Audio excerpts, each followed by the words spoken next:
大家好，阿လုံးမင်္ဂလာပါဒီတစ်ခါတော့စစ်တင်ပေးမှာကတော့မိသားစုဝင်အခေါ်အဝေါ်ကိုတရုတ်လိုဘယ်လိုခေါ်လဲဆိုတာတင်ပေးမှာဖြစ်ပါတယ်ပထမဦးဆုံးမိသားစုဝင်များကိုတရုတ်လို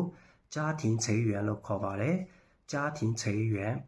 အဲ့တော့အဖေကို爸爸အမေကို妈妈သားကို儿子သမီးကို女儿အကိုကို哥哥အမကို姐姐ညီလေးကို弟ညီမလေးကို妹မိဘကို父母အဖိုးကို爷爷အဖွားကို奶奶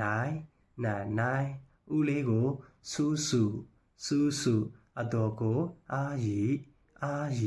အစားကနေပြန်စုကြည့်ရအောင်အဖေကို爸爸အမေကို妈妈သားကို儿子သမီးကို女儿အကိုကို哥哥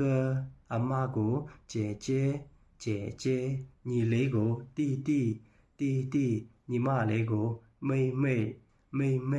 မိဘကို父母အဖိုးကို爷爷အဖွားကို奶奶ဦးလေးကို叔叔အတော်ကို阿姨ဟုတ်ကဲ့ပါအားလုံးပဲမိသားစုရဲ့ခေါ်နဲ့ပတ်သက်ပြီးအားလုံးရမယ်လို့ယုံကြည်ပါတယ်တကယ်လို့တရုတ်စာစကားပြောနဲ့ပတ်သက်ပြီးတခုခုသိချင်တာရှိလို့ရှိရင်